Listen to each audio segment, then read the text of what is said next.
Hello, everybody. Jason up, New Age Revolution Cave. Wrestling with the past. Yeah. Wrestling with the past is indeed now. It's not the usual. Just pulling some meat out of my mouth here. You know, just had some sausage and rice upstairs. So, if you don't mind, while I'm here broadcasting to millions, I'm just going to pull meat out if that's okay. All right. Anyway, let's go. Let's wrestling with the past. Philadelphia Spectrum, March 17th, 1985. Madison Square Garden had a show just a few hours ago, according to time and history. Madison Square Garden, March 17th, 85 was a day show. Then they all hopped on the old van, the bus, and they went to Philly, and they did a night show. Now that blows my mind because most of the guys were on the card. Many of the guys were on both cards, including Tito Santana, who was in a grueling main event. And I just that tons of respect. You know, so when they talk about, we did, when they do the shoot interviews and they're like, we did sometimes 6 shows a day. We know they did 2 at least. You know, that old-timey wrestling stuff isn't all lies. So as Rocky Johnson opened the MSG show, Rocky Johnson also opens the Philly show, and he's taking on Moondog Spot, or as the announcer and the graphic calls him, Spot Moondog. And I don't get that, because it wasn't just a Mel Phillips insert joke. No, wait, it wasn't Mel Phillips. Philly has some weird ring announcers. They usually share it between 2 different ring announcers because the Philadelphia 76ers, what's that announcer called? The PA announcer or whatever. He would fill in and do some crazy stuff as a Philly announcer. You got a horrible Dave Zinkoff, horrible Philly announcer. Oh, nauseating. Here's Dave Zinkoff. Anything else saying? Calling it, am I right? Moondog Spot. Terrible. All right. Anyway, we've got Spot Moondog, as he is known here, against Rocky Johnson. The ring has a dark blue edge around it. You know how they have the light blue canvas? Well, they have a dark blue edge, and I like it. I think this match might be okay because, as I've said many, many times, I've always loved the Moondogs. If XOX is watching, Moondogs are a must-have custom. I got the Samoans created. We could get the Moondogs created. I digress. Longer match with Spot getting a ton of offense and some near falls, indeed. Rocky Johnson with the duck under clothesline, and then Spot goes for the back body drop. Rocky Johnson goes up and over for the second sunset flip victory of the day for Rocky Johnson. Rocky Johnson is 2-0, March 17th, 1985. In another doubleheader participant, Mr. X, who is not a doubleheader participant, takes on Tito Santana. Now, here's some things to notice. This Mr. X is very muscular. This Mr. X is not Danny Davis. No, indeed. And we get Mr. X versus Tito Santana at WrestleMania in 14 days, and it's a completely different Mr. X. In fact, it's Playboy Buddy Rose, which we'll talk about later, or when we do WrestleMania 1. But we have a guy under a mask. I didn't recognize the body. I am not sure who it is, but he's a very muscular Mr. X. I have no idea who it is. It's not Danny Davis. Tito showing no ill effects of the lumberjack match just a few hours earlier. A little bit back and forth. A decent little 7-minute match. And Tito wins with the forearm. So at this point, Tito Santana is trading on and off, winning matches with the forearm and winning matches with the figure 4. In between Philly shows, if you happen to have a Philly show with commercials, they will talk about the during the commercials, little bumpers. They will talk about the movies that are coming to Spectrum in this case in April, and I like that. I like that. We've got a little spot for Eddie Macon's Run, which I have never seen that, but they're just letting the people, coming in April in Spectrum. Here's some great movies that are coming up this April. Eddie Macon's Run, and they do a little bit of a longer trailer, which is cool. So it was probably the whole commercial break was just that little spot for a movie. I wrote, good Lord, it's Kal Rudman. Okay, well, Kal Rudman we've talked about many times. Maybe someday my top 5 wrestling personalities that I absolutely cannot stand. Kal Rudman is one of them. If you're not familiar, Kal Rudman was a music guy. He was somehow involved in the Philadelphia music scene or the Pennsylvania music scene. I don't know, whatever. I don't know what he did, who he was. But for some reason, he's involved with the WWF during this period of time. And I just can't, I can't wrap my head around how Kal Rudman survived all this time in the WWF, blowing, kayfabe through the wall every single interview he does. He's goofy. He smiles the whole time. He almost like he's laughing, he'd be like an actor that just can't keep a straight face during a scene, right? Kal Rudman could never be an actor. And if you're going to be an interviewer for the WWF in 1985, you have to be an actor. You have to know the deal. And Kal Rudman doesn't know the deal, or he doesn't care about the deal. He's looking up at, he's interviewing Don Muraco and Mr. Fuji, and he's looking up at, first of all, he stands very, very close. And he's looking up in admiration to everybody he interviews. And he smiles the whole time, again, as if he's, trying to act and just failing and like mocking. He's acting the way that a non-wrestling personality would act when they would make a guest spot, right? They don't get it. It's so bad. I really just hate Kal Rudman so much. I'm so surprised that Vince does not just throw him out of the building. Kal Rudman does things like, when he interviews the Iron Sheik, he says, boy, the Sheik is very menacing. But let me tell you, folks, backstage, he's a teddy bear. I mean, what an idiot. What an idiot, Kal Rudman. Kal Rudman. Anyway, now Muraco's up next, and he's taking on the Cobra.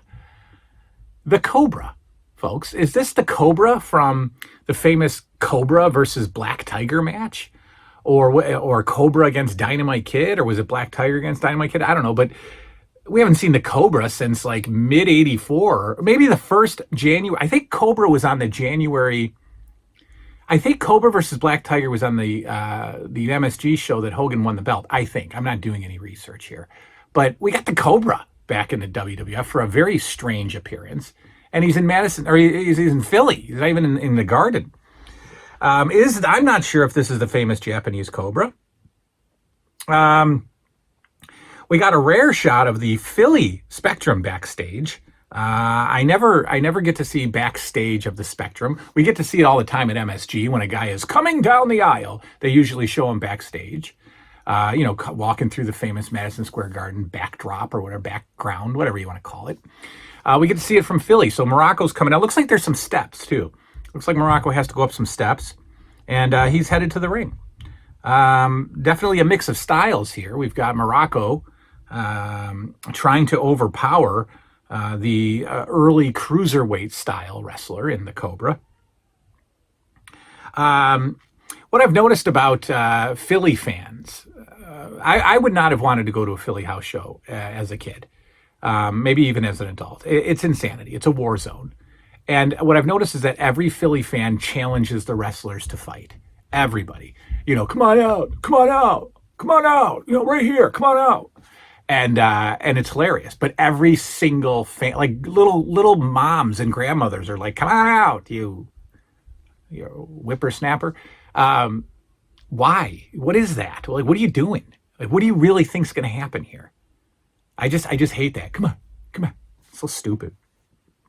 Philly fans are aggressive, man. They're nuts. Muraco started off pretty dominant. In fact, just throwing the Cobra around as you would with a little cruiserweight fella. But the Cobra comes back and the crowd loves it. Whenever Cobra hits those flying cruiserweight style moves that nobody's used to seeing in 1985, unless you're, unless you're watching Japan or Mexico or something. I don't even know they were doing in Mexico in 85, but nobody's used to it. So everybody is getting excited about the Cobra's flippy floppy moves. Crowd really was thinking possibly, maybe the Cobra could get a win. No, indeed. Cobra goes for a reverse leap. Oh, this was great. So Cobra gets whipped into the ropes, right? Hops up on the second rope. Does kind of a not a backflip, but kind of a reverse. He wanted to do a back dive onto Muraco. Muraco catches him. Catches the, 200-pound Cobra. Flips him up. Tombstone. Loved it. Loved that ending. Great stuff.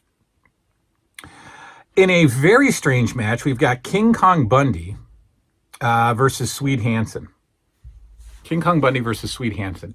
This is by far Bundy's toughest challenge. This is the third match I've seen him in. I saw him in a championship wrestling match debut. He was at MSG, and now he's doing Philly. So Bundy makes the double shot. Again, dangerous Philly fans. They are really on Jimmy Hart at ringside, and I am a little concerned for the tiny little Jimmy Hart. They want to kill him. And in fact, these idiots in Philly are getting a weasel chant going for Jimmy Hart. And even Gorilla Monsoon goes, well, they got the wrong guy here. That's Heenan. And they just keep chanting weasel. And I'm like, what? All right, so Bundy takes a little bit of a beating. Do we call it a beating? No, it's Swede Hansen gets in more offense than anybody has gotten on Bundy. And the offense is in the form of, the arm bar, working the arm. We're kind of working the, and then Bundy will reverse it. So it was a little bit, it was not the brawl that I think these two should have went to like a 3-minute count out. Maybe not, because then would that have made Bundy look weak? Okay, I take it back. I think a brawl 3-minute count out job would have made Bundy look weak. Okay, so we got a little bit of a back and forth. But then it ends up being just a snooze fest.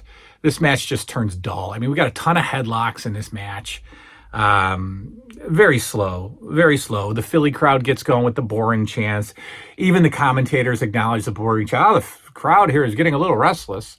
They're acknowledging that. Bundy, they start slugging it out again. Bundy gets the upper hand, and then Swede hulks up a little bit for a few punches. So now Swede is popping Bundy a little bit into the corner, backing him up into the corner after he Sweded up. He hulked up. He goes to whip Bundy into the corner. You know what's coming. Bundy reverses it, hits the avalanche. No elbow smash this time, which I really liked. He did the elbow smash in Madison Square Garden. He decided to keep it out of Philly. And no 5 count on the big Swede. I like it. We got the avalanche and it's over. Jimmy Snuka versus Roddy Piper is up next.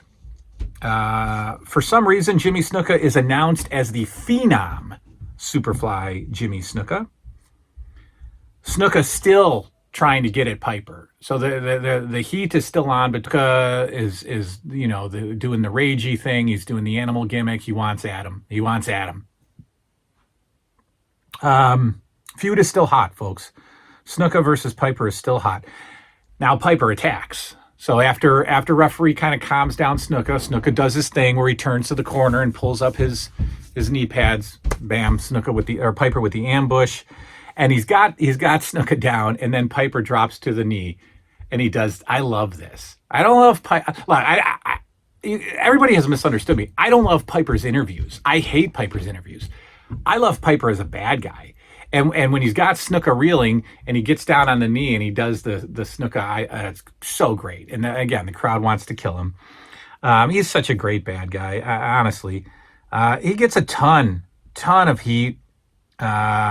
And Snuka comes back and the crowd eats it up, and then Piper slows him down again and gets heat on him, and the crowd is angry, and Snuka comes back and fires back with the chops and the all the reverse knife edge. And that's good. That's good. Piper is he's a floppy seller too. Piper, and that's where I don't like him. That's where I don't like him. Remember the joke of a match when it was Hogan and Shawn Michaels just wanted to stick it to Hogan, and Shawn Michaels oversold for Hogan and just did all these ridiculous things. Piper does that. And the thing that Piper does the most is when he gets hit, he kind of like does this standing jerk thing. Like I just don't like that. I don't like it. It's too much. It's too much. It's too much. It's too fake looking, Piper. Come on, Piper. Imagine like a real fight, a bar fight, when somebody gets, punched in the face and they just like stand there and sell like Piper does. I don't know. Both are trading blows and they end up tumbling over the rope. I think that's a cool spot. They're fighting up against the rope. They both go over. Nobody's protecting each other. Somebody, bam, they hit the ground hard. They kind of get up. They're throwing punches to get at each other. And we know that we're going to get a count out here because anytime it's not going to be a count out victory, the referee counts to 10 in about 400 seconds. It takes about 439 seconds to count to 10.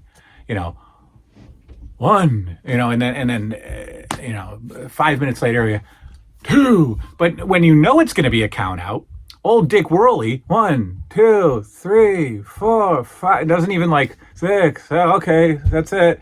So the count out is coming, because the count is actual correct count. So we get a count out. That's fine. That's the only way these matches should end. Honestly, that's the only way Jimmy Snuka versus Roddy Piper should ever have ended. Countouts and double DQs. That's it. Nobody pins anybody in that feud. Shouldn't. I love it. What do we got next? We have another WrestleMania preview match. We've got Ricky Steamboat versus Matt Bourne. Now the Tito versus Mr. X is in name only. It's not the same Mr. X. But we got Steamboat versus Matt Bourne. They will take each other on in 14 days at WrestleMania. Fine. This was not actually that fantastic, but at one point Steamboat hits the old atomic drop, right? He gets the head, lifts him up, boom, down on the knee, and Matt Bourne does he's standing there and he's doing the wiggle, he's standing there, he's selling it, and then Steamboat starts to do that too, and now I was just laughing. That made me laugh a little. Steamboat is mocking, and I really can't do it. Like when I'm doing it like this looks disgusting. I'm looking at myself in the camera. I really can't. This is awful. That'll go on a cringe count. But you know what I'm saying? He's selling the atomic drop by doing this weird gyration thing, holding his backside, and then Steamboat starts to copy him, and it's funny. If I was in a wrestling ring doing it, you'd know what I'm talking about. But I'm sitting here on my floor, gyrating. What do I got? What did I write down? Lots of side headlocks in this one. Very disappointing. Lots of rest holds with a little burst of action in between. Rest hold, rest hold, rest hold. Little burst. You think it's going. Steamboat gets the arm drag and starts working the arm again. You're like, another headlock. Of course, at the end, it picks up a little bit, and that leads to Ricky Steamboat high cross body for the win. Definitely longer than their WrestleMania 1 match. And it's fine. I don't know what do they put them together, in the Philly match to have a little practice? I don't know. Probably, right? Now, this frustrated me. This next match disappointed me. It's Greg Valentine against the Junkyard Dog for the Intercontinental title. Now, why is it disappointing me? Because I was actually looking forward to that match at WrestleMania, and now I'm not, because it's not that great. I didn't want to watch this match. I wanted to be surprised at the WrestleMania match, but I wasn't surprised, and it wasn't that great. The Dog enters the ring and chases everyone out with the chain. I love when he used to do that. I remember he used to swing the chain around, referee'd go flying, ring announcer gone, bad guy gone. Love it. This is such an LJN match. I've said that so many times. Junkyard Dog, Greg Valentine, super LJN match.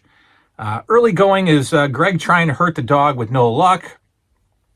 Junkyard Dog does that ridiculous headbutt spot where he's got you down and he gets down on all fours like a dog and runs into you with his head, and then you flop over and then get back up, and dog hits you again, and then he chases after you and hits you again until he like rolls you out of the ring. I just thought that was so dumb all the time. I think even as a kid, I didn't like it. Let's see. Junkyard Dog gets Greg Valentine in the abdominal stretch, and for the 1,000,000th time, Gorilla Monsoon mentioned that he doesn't quite have it hooked in all the way. Nobody in the history of wrestling has ever had an abdominal stretch on correctly, according to Gorilla Monsoon. You've never had that back leg hooked. You've never, and then once Greg powers out and does a little hip toss, then Gorilla say, "Yeah, see, I thought I told you." He didn't have it hooked in all the way. Nobody's ever had it hooked in all the way.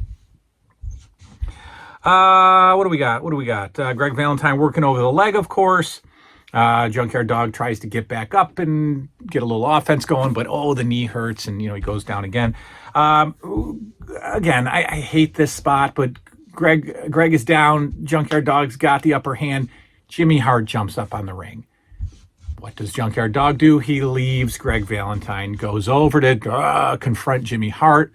You see it coming. Greg Valentine up, smashes the dog. You think that's going to happen, but no, indeed. Junkyard Dog moves. Down goes Hart. It's either going to go one of two ways. Down goes Hart. Little scuffle between. This is. Oh gosh. And this, as Valentine hits Hart, they're kind of in the corner, right? So Junkyard Dog's punching him in the corner. Greg Valentine punching, and what happens? We get the ending that we're going to get in 14 days of WrestleMania. Greg Valentine does the double leg. Down goes the dog. Greg Valentine on top. Foot on the ropes for the 1, 2, 3. And that's exactly the way it ends at WrestleMania, is the drop down, double leg, foot on the ropes for the win. Oh, well. We close out the show. Yes, we close out the show. This is the main event.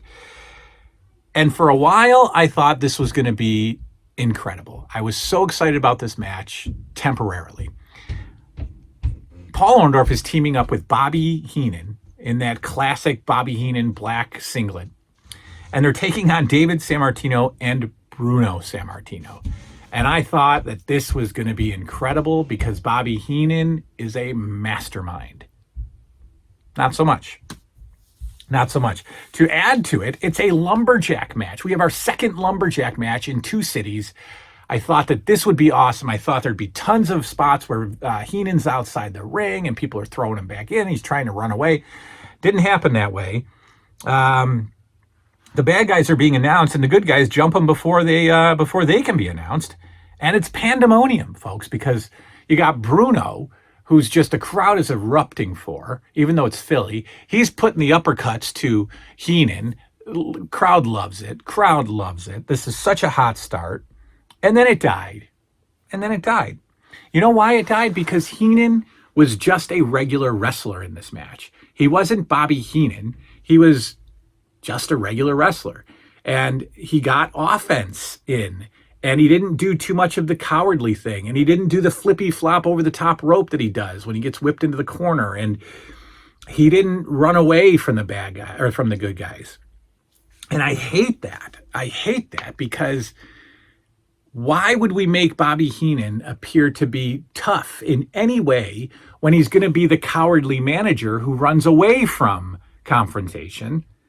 But in the match, he's suddenly a wrestler who's not afraid of confrontation, in fact, gets in a lot of offense. When Bobby Heenan, the manager, interferes and wallops a guy, the guy no-sells it and turns around and goes after him, and Heenan flies over the top rope. When Heenan wallops a guy in a match, the guy sells and goes down, and Heenan's got the upper hand. I don't like it. Very crappy ending. Heenan is actually on the top rope. Heenan is on the top rope, ready to pounce on Bruno. But he's got Bruno Sammartino down on the mat. He goes to the top rope to do something. David kind of what happens? Is it Bruno? Oh no, I'm sorry. So Heenan has David down, right? He's going up to the top rope. Bruno's fighting off Orndorff. Bruno turns around, comes over, kind of shoves Heenan off the rope. He just does a simple bump. San Martino, David, gets up and covers Heenan for the 1, 2, 3. So that's it. It's just a push off the top rope, and David gets the pin. And that's it. And what the heck is Bobby? You know, I don't know. I don't like it. I didn't like that match, and I thought it was going to be great. I just don't like the psychology in that match, folks. That's right. I'm a ring general, a ring psychologist. I don't like it. I don't like Bobby Heenan coming across as anything but cowardly Heenan. So that's the Philly Spectrum show. That is it for Wrestling with the Past.